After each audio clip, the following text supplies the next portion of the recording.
Hello, everyone. Steve Wolf with the Beyond Earth Institute. Welcome to this very special program to discuss how to become an astronaut, how to get involved with astronaut training as a civilian.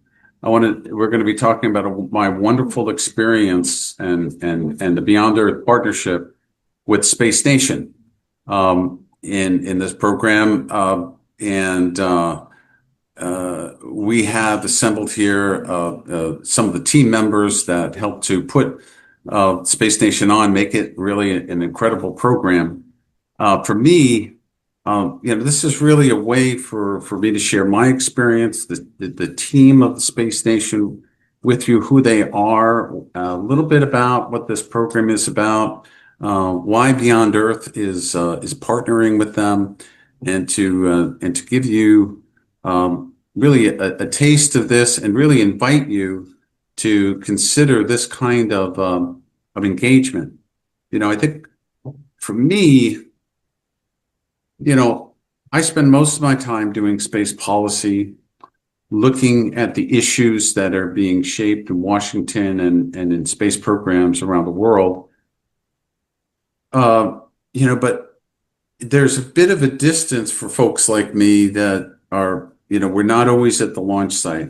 We're not engineers. We don't have that hands-on work. We're not, certainly not going into space, even though we're very, very passionate about the potential for space and what it could mean in our lives and for humanity.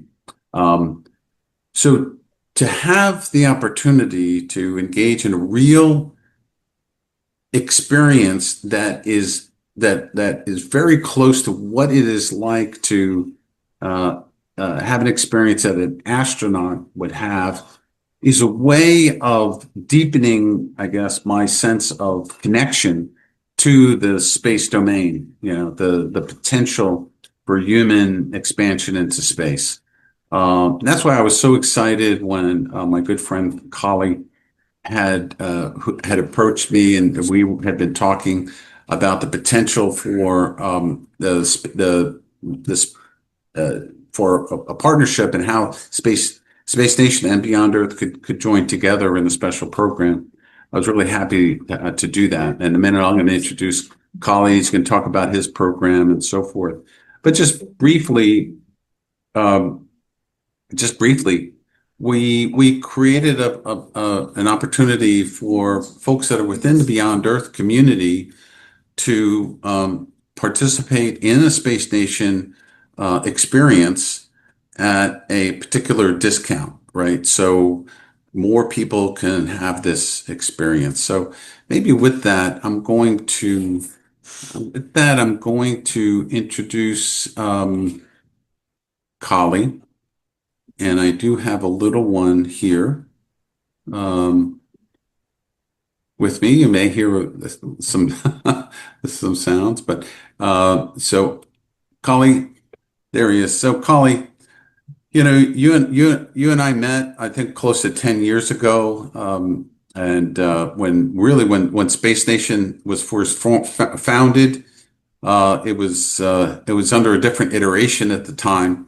But you have grown, evolved over the years into what Space Station is right now. So with that, tell us about Space Station. What is it, and in big picture, and maybe we could do some follow-up questioning as well. Yeah, thanks, Steve, and hi to everyone, and it's great to be here. It's especially meaningful to be speaking with this community because Beyond Earth and Space Nation share a fundamental belief that humanity's future is not limited to Earth. And at Space Nation, we believe that space should be something that most people can, it's not something that people can only watch in TV or cool videos of rocket launches or something like that, but it should be something that people can actually prepare for, contribute to, and eventually participate in it, experience it, so to speak, like Steve was kind of alluding there.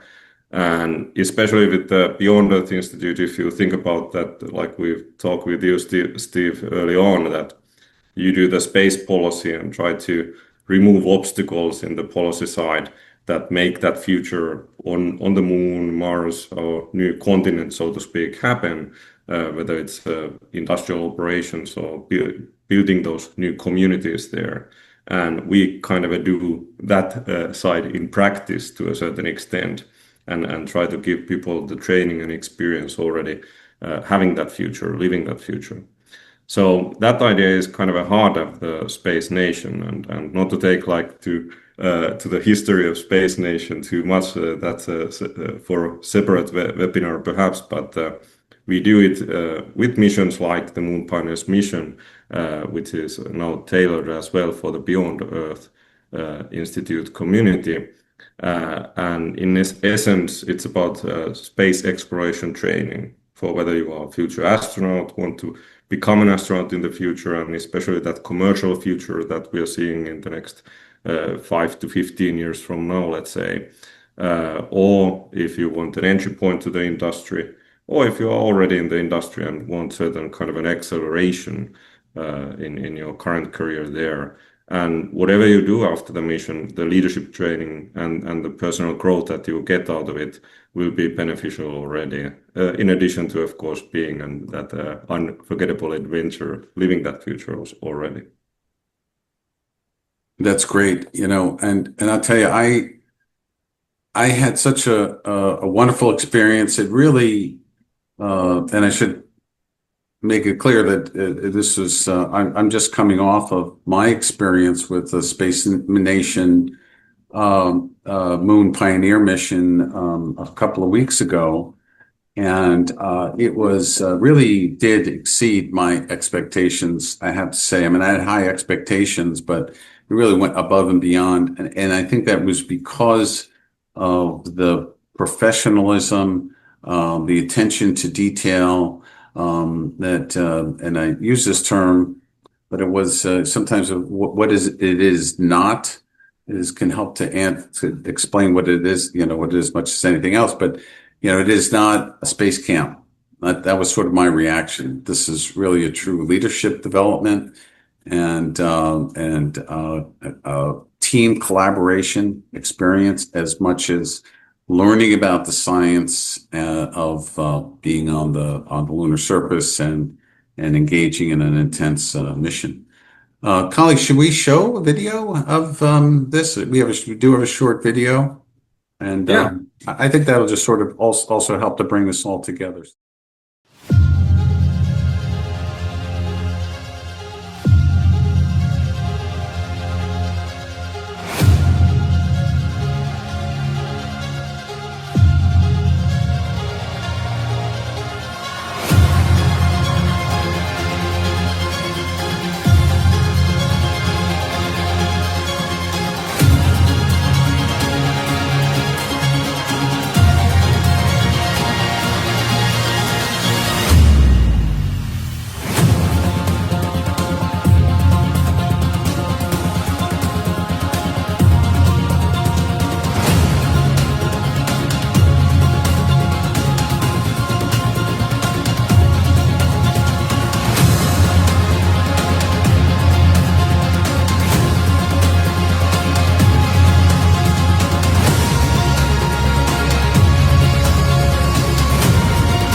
Well, very, very cool.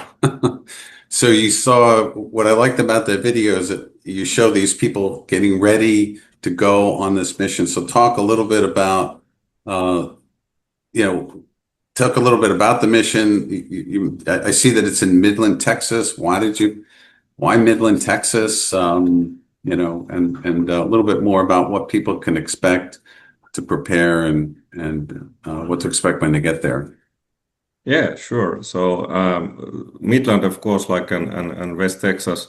Well, I could have a 1 hour, 2 hour lecture about it, but like just in about perhaps like 30 seconds or less in a minute. Maybe 3 points like on there that one is that there exists a strong pioneering spirit, of course. If you think about the Trans-Pacific Railroads coming together, cowboys in an unforgiving land, oil and gas industry, part of that. There's an aerospace history, but also like all the Apollo astronauts trained in the West Texas in different parts. So there's a certain grit, resourcefulness, and ingenuity that lives, of course, in West Texas. The other part is that there's an oil and gas industry at the heart of it, and we believe that those skills and the capital, of course, around it and the companies, they will be part of building our industrial operations and our communities on the Moon and Mars on those new continents. But then if we think about lastly about Houston, which is currently like operating the mission controls going to the moon and returning there in certain ways heart of the human space flight. But in crudely said, like it's in next to swamplands and next to open environments. So what West Texas it has is a lot of like open space on the ground and in the air, and you can do there things that you can already build that future that we'll have on the moon and Mars, and then use it for testing, research, development, training. And lastly, like you saw in the video, basically, Midland International Air and Spaceport, of course, is the only spaceport in the world that is a commercial passenger airport as well. But briefly about the mission itself, so there's crudely said, like there's a 4 week pre-training phase, onboarding phase. You get most of the classroom settings out of the way there, so to speak. So when you come to those 3 days in Midland, it's more like a hands-on experience and doing things rather than sitting for lectures. And just very shortly, like for example, the first day is mission-specific training. You take a time jump to 2029 when the mission happens, at the words of returning to the moon, establishing the first permanent moon base and setting up ISRU operations, which is basically living off the land, so to speak, on the moon. And then you learn, of course, about the spacesuits, how to wear them, put them on, and feeling the cooling systems there, mission control systems, communications, and the whole other jazz of that mission-specific training.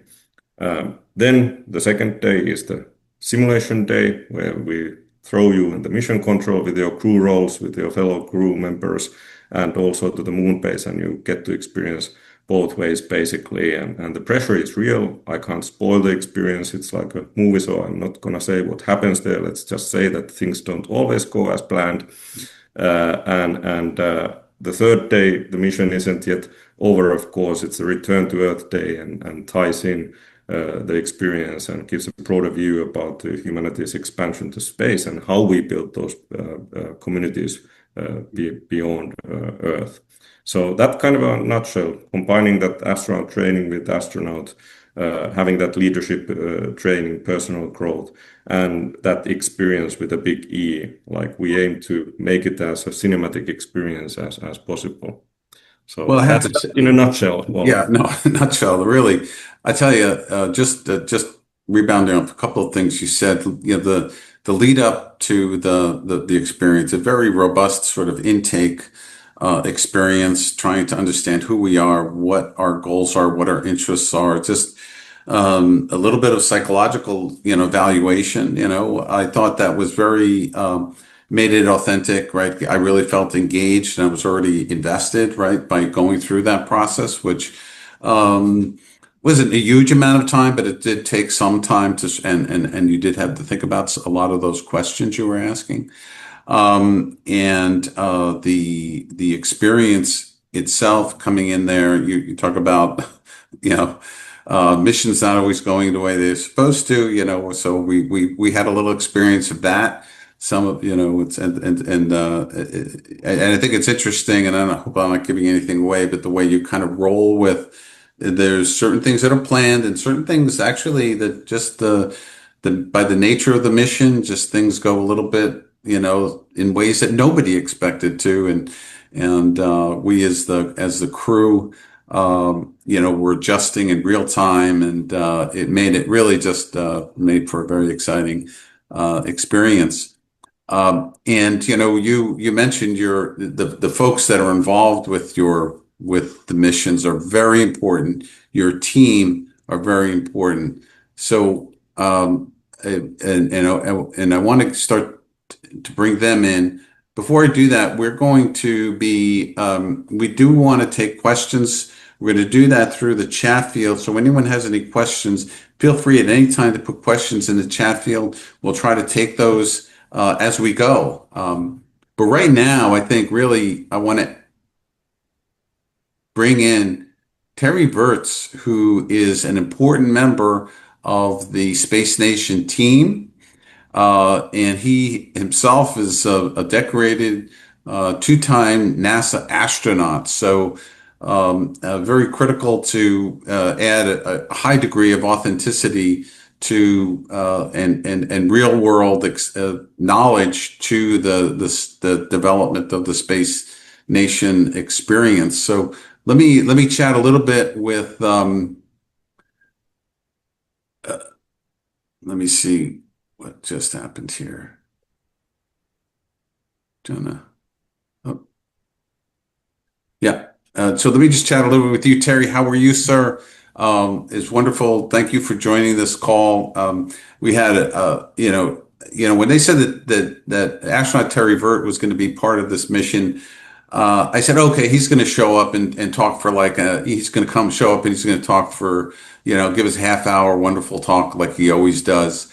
But that was not the case. He was there with us through most of this experience. So I was extraordinarily impressed by how hands-on, direct, and involved he was in this. So Terry, though, let's start by telling your story as a NASA astronaut, how you came to that, and then we can talk about your relationship with Space Nation and how you got involved with that. So yeah, sure. It seems like we were just there, Steve. It's been a little while now. It feels like we were there yesterday. And I love going out to Midland. It's one of my favorite parts, the big open fields, the oil rigs. In some ways, it kind of feels like you're on the moon. But my dream as a kid was to be an astronaut. It's what I wanted to do.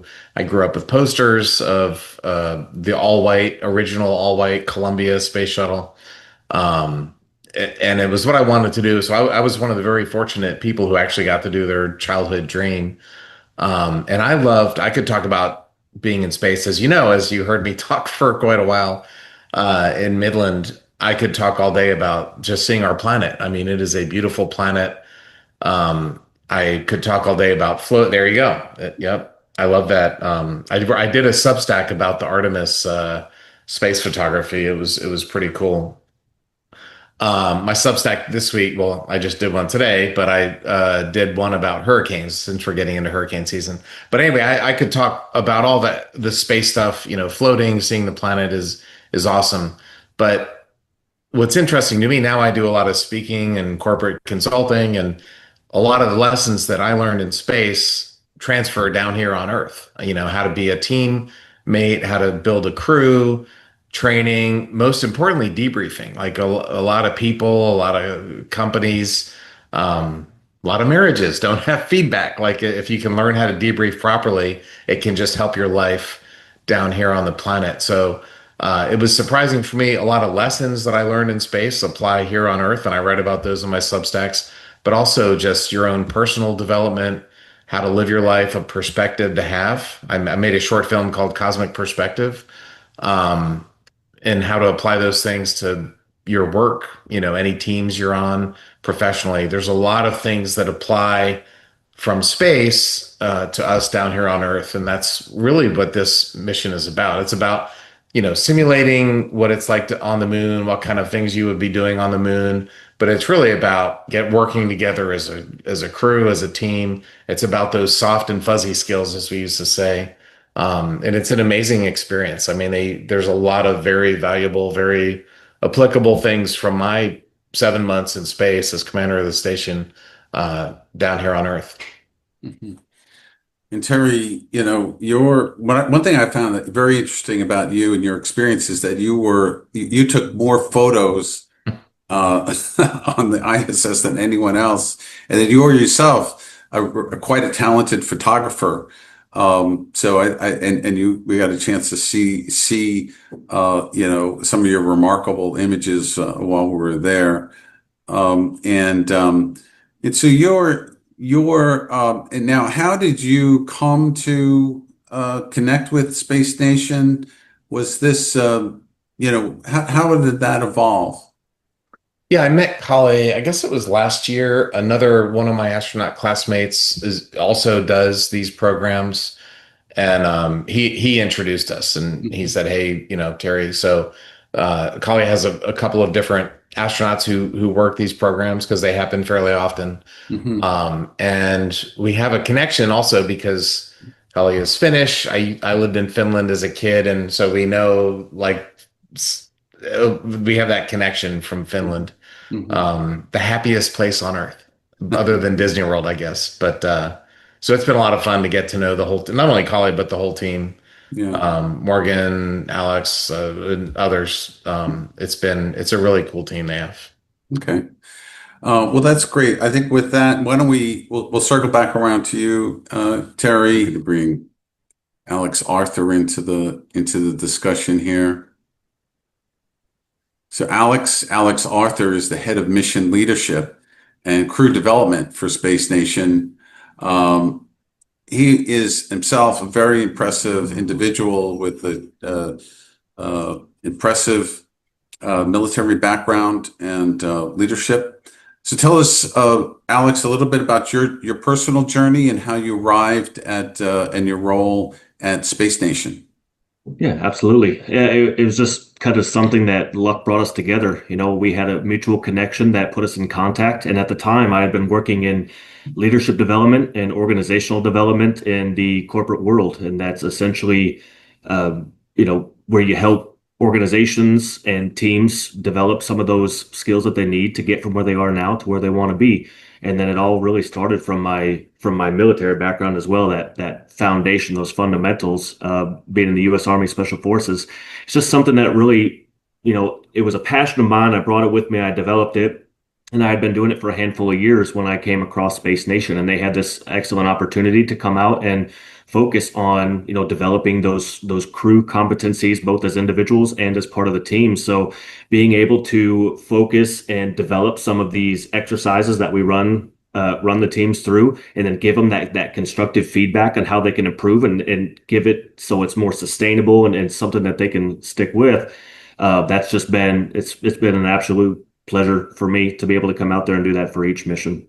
Mm-hmm. So yeah, looking forward to see how much further we can go with it.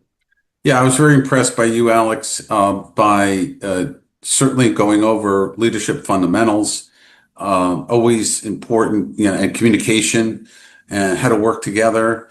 You can't overstate that kind of experience, and you realize how important that is in all walks of life, being able to communicate and collaborate. But then I think going through this experience, you recognize how critical it is. If you're in these extreme types of experience, obviously, if you're in space, you cannot.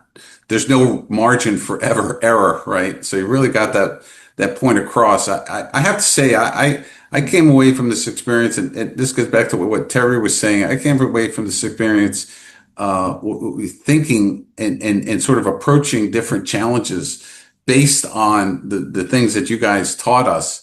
I thought that was very important. And Terry, I'm just reminded what Terry kept saying. What's your situational awareness?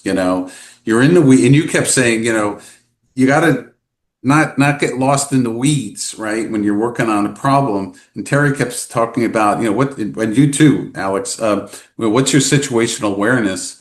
I found myself quite often since coming back thinking in those terms. Okay, I'm stuck here, but wait, what's the big picture here? So I got a lot out of that, and it really was a nice combination again of these leadership, collaboration, how are we communicating together as a team? And I didn't really expect that was going to be, as much, though, I thought it was, so I was really pleasantly surprised by that. Now I want to ask though, Alex, you were a leadership professional.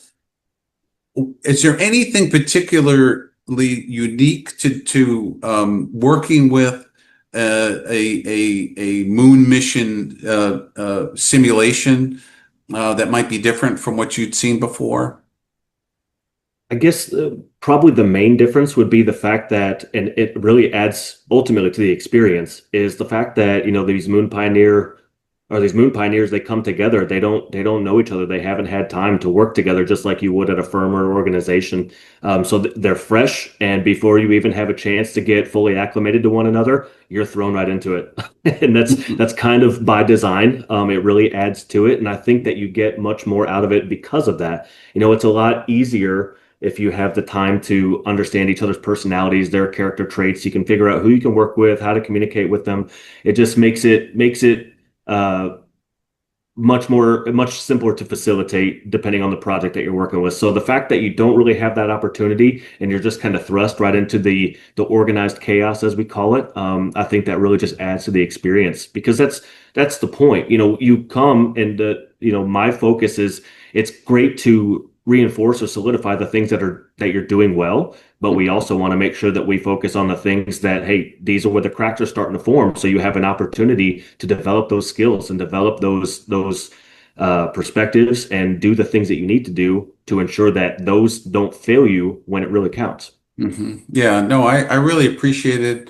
I had this idea in mind. Okay, the first day we're going to be sitting there and listening to a bunch of PowerPoint presentations, but that was not the case. We got oriented pretty quickly, and then you kind of threw us into the deep end, and we had to work together, and it was a little intense, but it was, I felt like, okay, we were really into it pretty quickly, and so I did appreciate that quite a bit. Yeah. So let me bring in now. Let me bring in Morgan Kainu.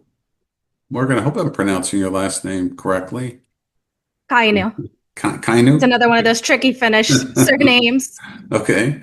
Well, so Morgan is the I guess resident scientist. So she is the, let me get her title correct if I could. Mission Development Director. Mission Development Director, yes. And I understand you're most involved in putting together the actual Moon Pioneer mission, right? So that whole the architecture of that, and what are those related experiences that the crew members would experience. So tell us a little bit about, well, certainly about your background, where you come from, and how you even go about creating these scenarios. Yeah, absolutely. So a little bit about myself. I am an applied space anthropologist. I spent years studying the cultural and behavioral side of how people live and perform in environments such as mission coordination centers and space analog environments. But yeah, so when people hear space mission simulation, a lot of folks picture immediately the astronaut side of things, such as, the suits, the rovers, checklist. My job entails everything underneath that, which is designing the scenario itself, what happens, when it happens, why it happens, and what it's actually revealing about the crew over those 3 days in Midland. So it's actually a lot more technical than people kind of expect it to be.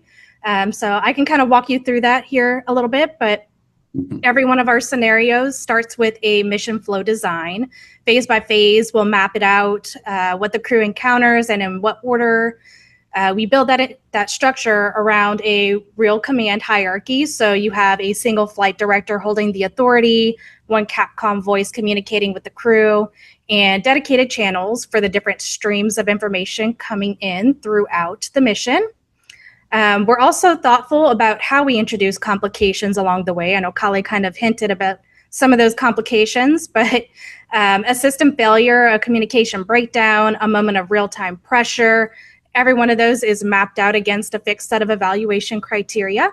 So no matter how particular run unfolds, we're always measuring the same things: how the crew organizes itself, how they communicate, how they make decisions under pressure. And that consistency is essentially what lets us look at crew performance meaningfully, mission after mission. So we're always working to refine that model. Some of our more recent development work, which includes building out a new search and rescue contingency scenario, has actually helped us to push to sharpen that even further, such as how information should flow into a crew, how complications should layer and escalate believably, and how to keep roles and authority consistent even as the crisis itself changes. And that work feeds directly back into how we continue to build and improve Moon Pioneers.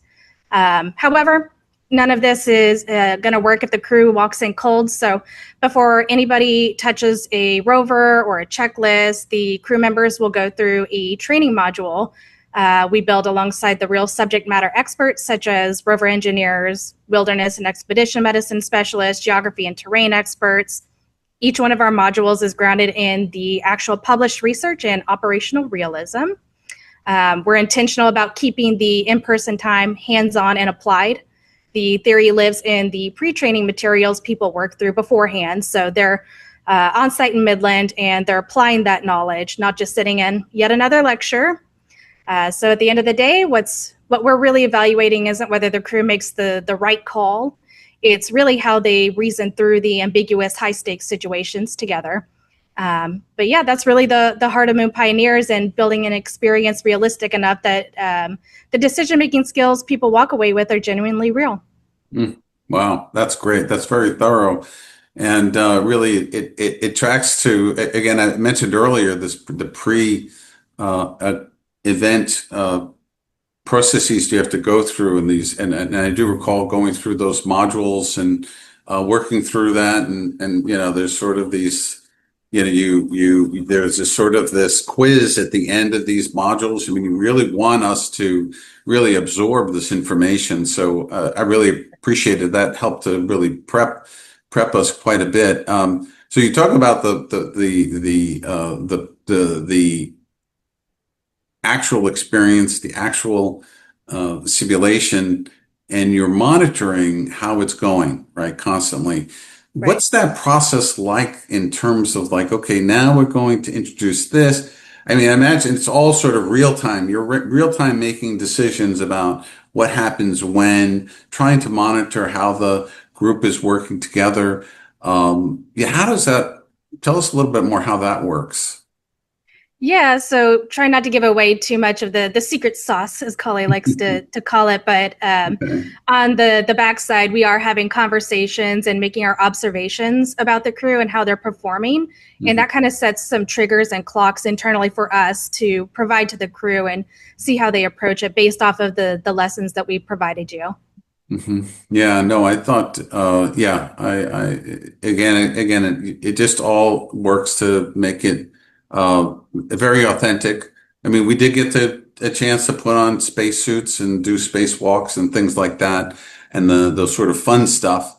But I think really the heart of this is, your, and I think it's true for, and I'm sure Terry would agree, it's really about, it comes down to how are you working together? How are you trying to solve these problems together? How are you communicating? And Terry kept reminding us when you're communicating, you're making sure that it's very clear and so forth. So I really appreciated that. Now what I want to do is I want to bring in one of my co-crew members,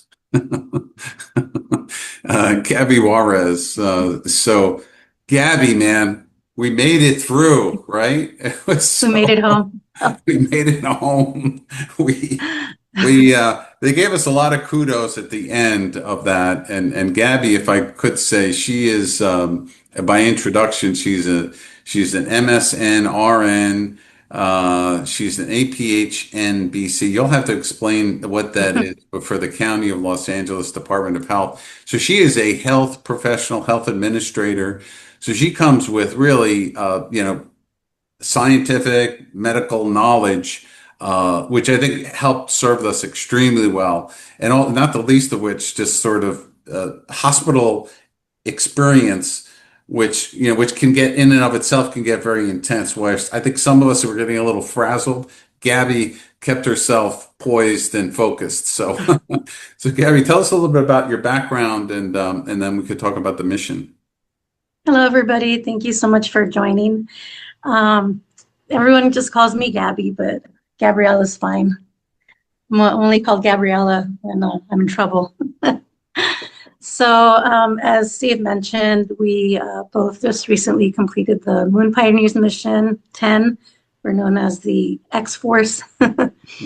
And in addition to having the honor of meeting Steve and other incredible participants with different and vast, rich backgrounds, I also had the opportunity of working under the incredible Space Nation leadership team and their guidance. So thank you for that.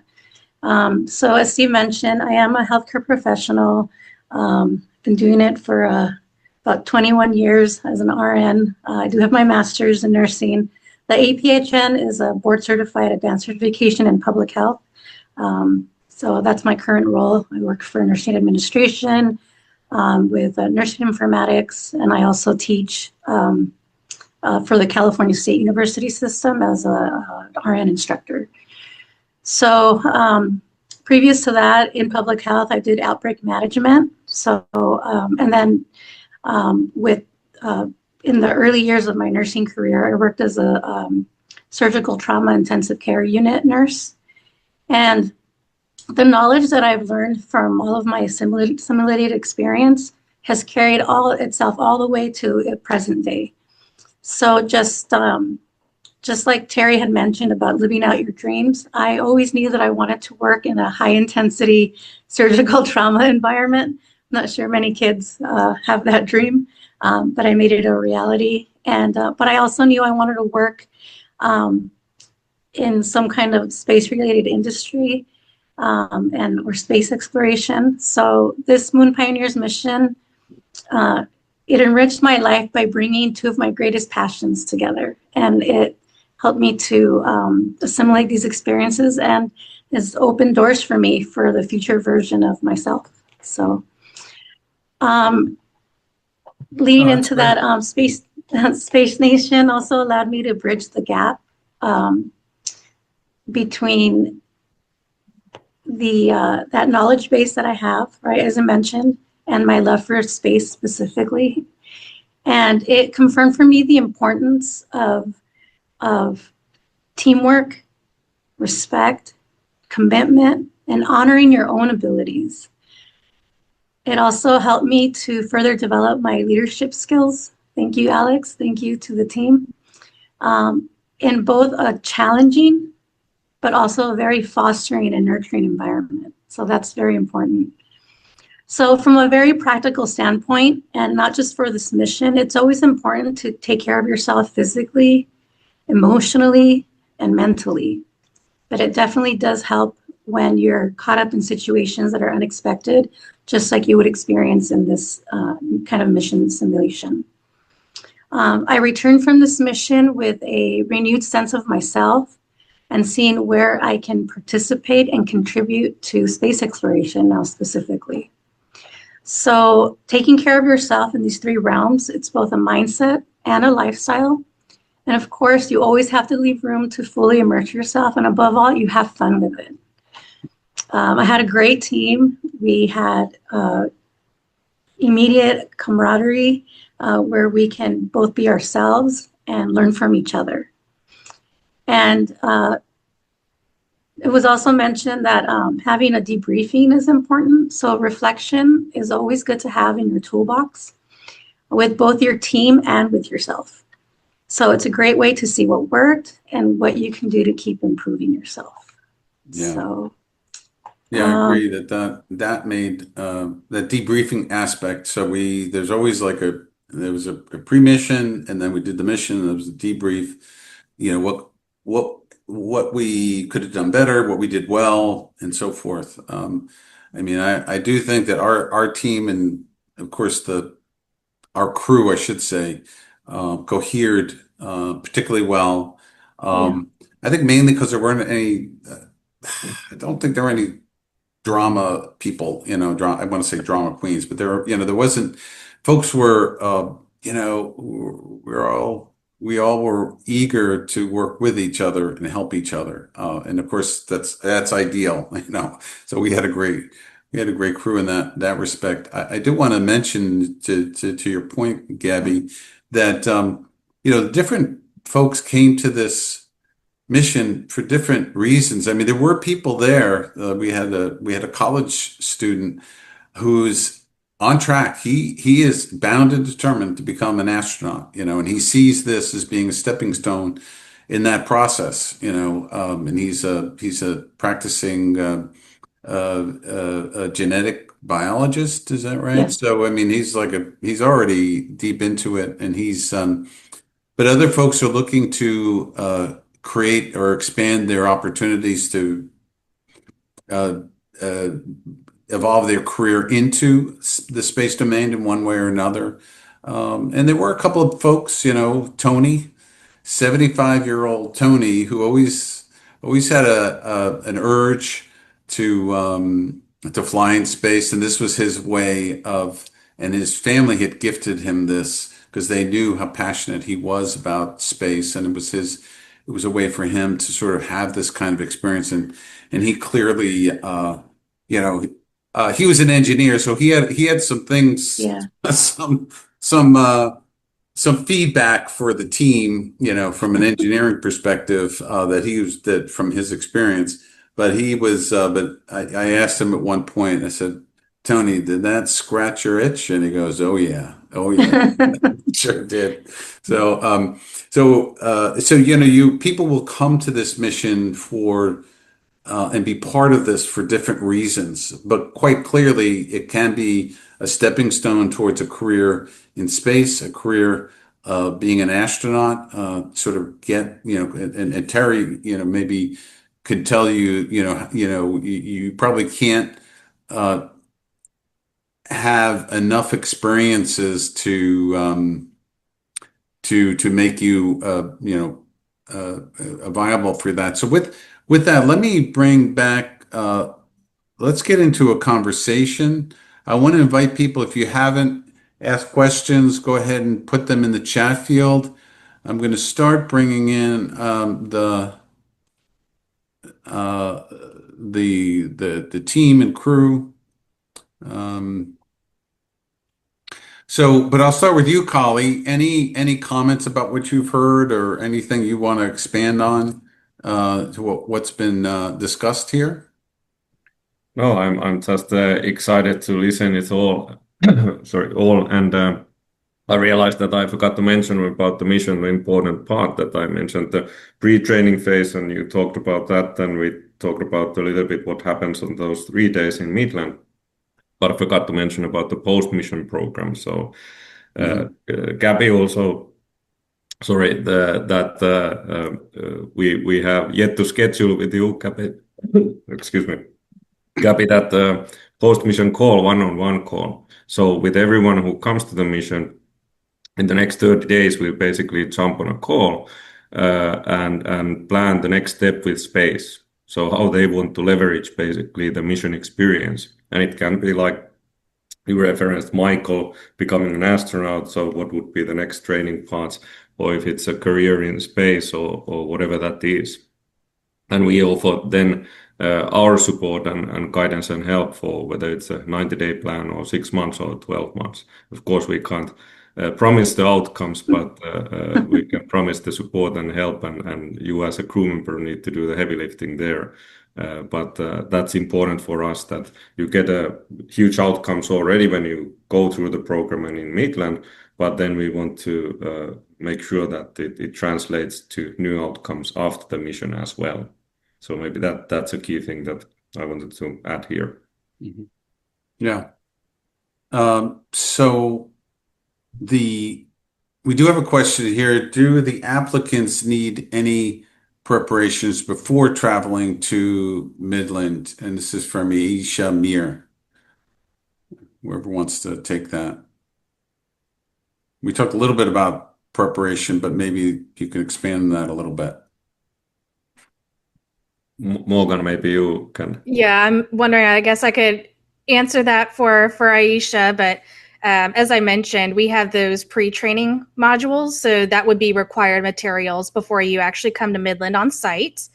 But overall, you don't have to have, a scientific background, a STEM background. It's open for anybody and everybody who's space enthusiastic, curious, wants to get that leadership development experience behind them. So as long as you have a positive attitude and willingness to learn and work with the team, I say you're pretty well equipped and prepped.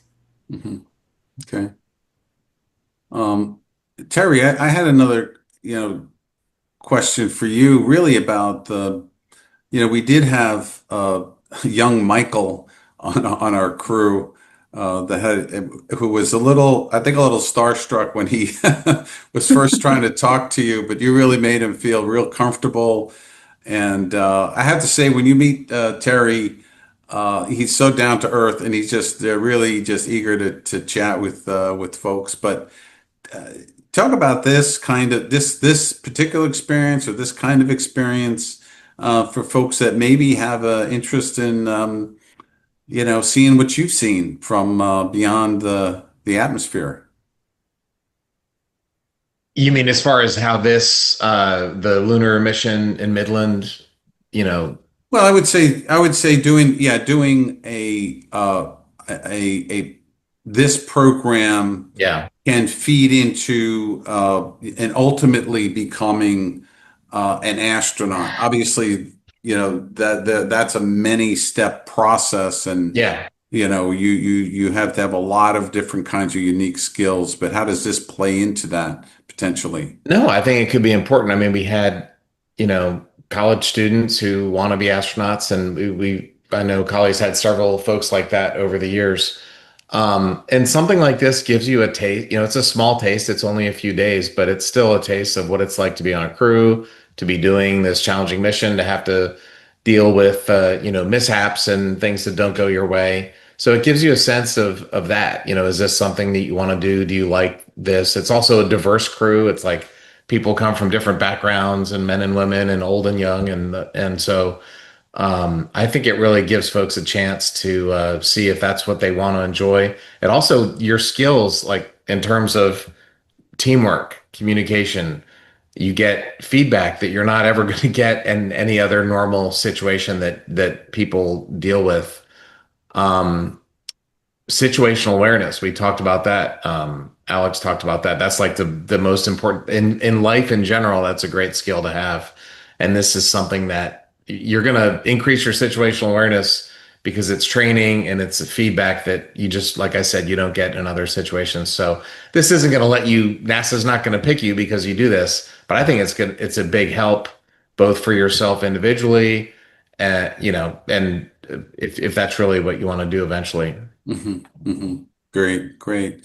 So we do have a few, I guess, logistical questions. One is on lodging and accommodations, and then there's an all-important question from Christopher on cost.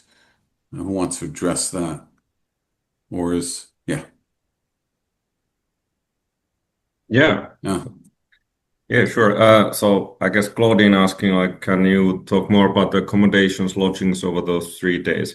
Mm-hmm. So basically, when you arrive to Midland, and if you fly to that spaceport, when you arrive and before you depart from Midland, everything will take care of. So basically, there's a great hotel lodgings, there's meals, there's transportation, mission attire. You get more than just T-shirts and some other surprises, and that you can get to take with you. People often ask, like, what about the spacesuits? So sorry, those you can't take when you leave, but you can experience them.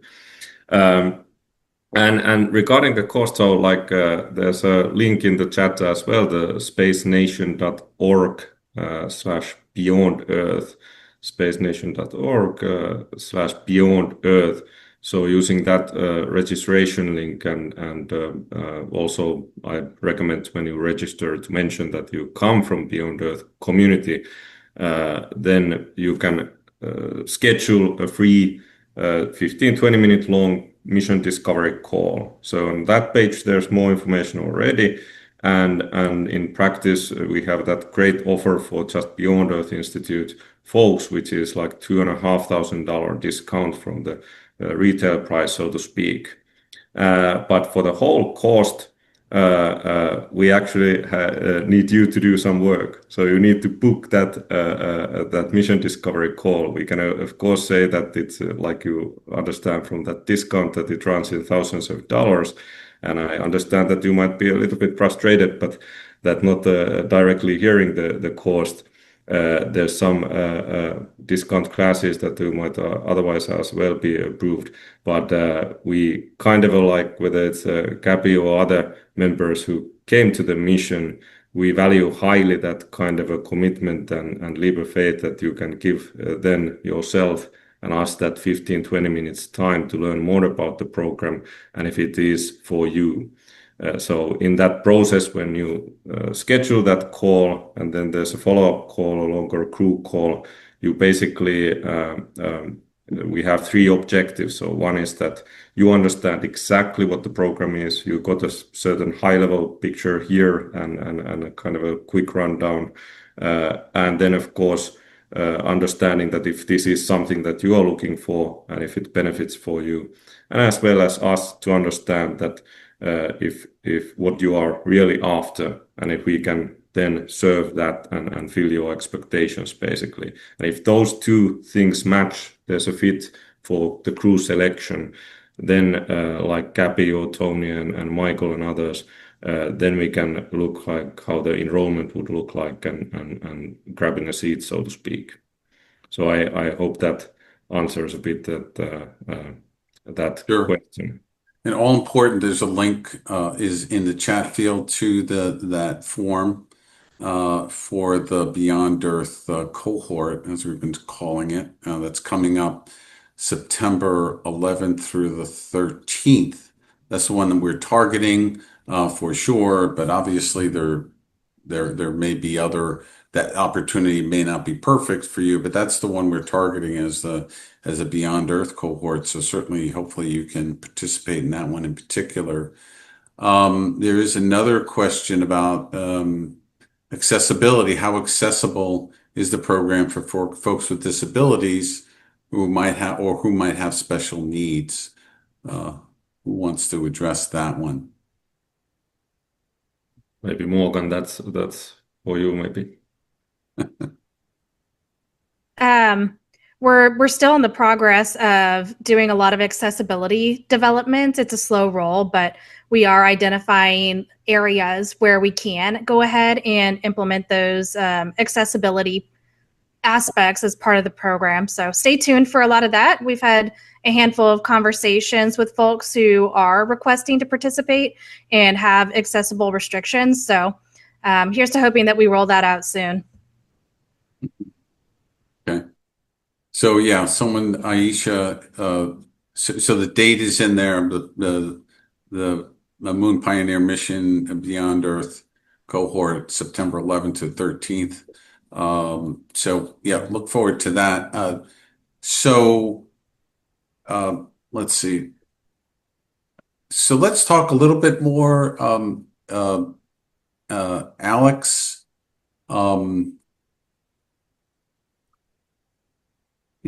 Alex, when folks come in, they're, I don't know, I'm trying to, well, you know what, we're getting, let me do it this way if I can. So we're getting close to the top of the hour. We have about 4 or 5 minutes left. Let me give you guys a chance to each make maybe a closing comment, a closing pitch. And let's work with this question, why folks should sign up, what are the main reasons you think that folks should sign up and be part of a Space Nation Moon Pioneer mission? And we'll start with Alex. Fantastic. At the end of the day, it really is just an unforgettable experience. Most people don't get the opportunity to come together and just kind of be thrown into the unknown with another small group of people and be expected to perform. So that on its own takes a lot of courage. It takes a lot of bravery, and it really just puts you out of your comfort zone. But that's really where you find your true growth. You stay comfortable, you're just going to keep learning and doing the same things that you've done, whether it's personal or in your professional life. So this is just an opportunity to kind of catapult you and launch you into a new community of people, like-minded individuals who are going to push you as far as we can. And ultimately, you're going to develop those skills. You're going to be able to retain them, keep them with you, and then you're going to be part of a community and a network that's not only is there to support you throughout your personal and professional endeavors, but also, the fact that most people come here, they have high aspirations of space and beyond. So just being able to be a part of that is something that is unforgettable, and it just kind of makes that link and that bond that you'll use at any point in the future. Your network, your people. So it's really just something that connects the dots of two things that absolutely should be connected. Excellent. Thanks, Alex. And Morgan, your final thoughts. Yeah. Well, thanks, Alex. That's a little hard to top, so appreciate that. But Steve, actually, it was you that said something that was that really resonated with me whenever we were in Midland. And it was about how a lot of folks in the space industry did have that desire to be an astronaut, but for whatever reason, they didn't either qualify or they just couldn't make it. Life turned a different direction. So this provides that opportunity, that glimpse of what that life potentially could be for them. And, as we continue to develop in the space industry and commercialization becomes more of a reality, there's going to be more opportunity for everyday folks like us here in the chat are going to be able to have. So I think that is a really solid reason for coming to participate in this Moon Pioneer mission, because it's only the start of many more. Great. Actually, thanks for reminding me of that. And I think I posted a message in that regard that, anyone who's in the space sector, let's face it, the vast majority of the people in the space sector are not astronauts, and they're not going to space.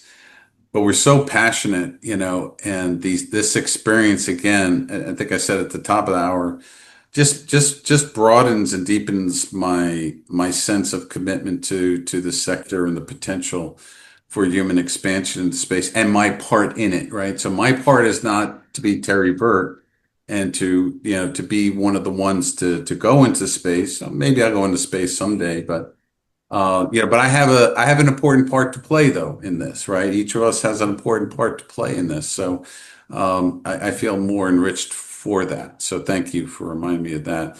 So Gabby, let's go to you first. What's your closing thoughts about why people should sign up for this program? As I've been reflecting post-mission, coming back down to Earth, I'm glad for the experience. That's an understatement. I'm sad that the experience is over, because you only get one opportunity to experience something like this. And it's not anything you're ever going to do before. The challenges that are presented in front of you. And it does get you to think in ways that even if you've been working in your profession or career for many years, it really does bring a new sense of perspective that you will carry with you. So if you have the opportunity, don't miss out on it. It will really change your life. Mm-hmm. Great. So Terry, I'll let you go next, and then have the founder of Space Nation, Kalle, can wrap this up. So Terry, why should people come to this program? Sure. I love what Gabby said. This is kind of a once in a lifetime thing. You just don't normally take time to work on you, to do something for yourself. And this is both fun. It's fun to do the space side of things. What's it like on the moon, to learn about the moon and what astronauts do. but it's also good to learn, like I said before, about communication, improving your situational awareness. And it's something that in life you very rarely take the time and money to set aside, remove all other distractions and work on yourself. And I think it's a very valuable thing to do. Thank you, sir. And Kalle, you get the last word. Well, there's not really much to add, so I'm very grateful to listening all you, like Steve, Gabby, and Terry, Morgan, and Alex, sharing your perspective.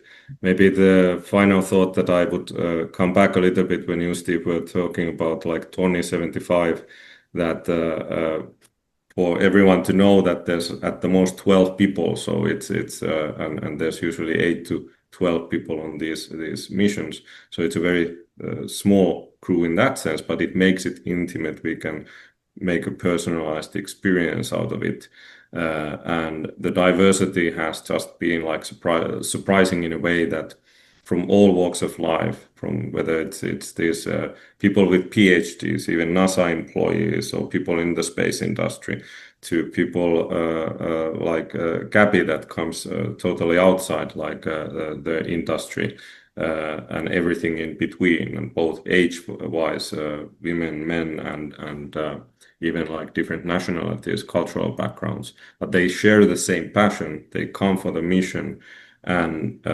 then they just don't need to learn to work, like to know each other, but learn how to work in a high pressure situation. And it works. It gives a really a lot of hope for the future. And I think the great thing is that you can be part of that future that eventually leads where Steve's background is, that we have those communities beyond Earth, and you can be part of this process as we as with the Space Nation build also those training grounds, those capabilities that will help us to get there. So maybe that's kind of a final note. And of course, I recommend to use that link to register and take the call, just to see like learn more about, perhaps learn more about yourself as well when you talk with our mission advisors. And the seats are, of course, filling this close very fast. So I recommend to do it now, and probably in the next week or two, we are out of seats for the mission. So thank you all, and Steve. Thank you, Kalle. That's a great way to end it up. So with that, please sign up for an interview. Just have a conversation. If you are at all thinking that this is something that you could do, would like to do, it's a conversation that's worth having. I highly recommend that. Again, the link is in the chat field. And with that, thank you all so much. Thank you for this wonderful experience for myself and for the Beyond Earth Institute. And we look forward to ongoing relationships with Space Nation. So thank you all, and have a wonderful day, everyone. Thanks everyone for joining us. Okay, we'll talk to you soon.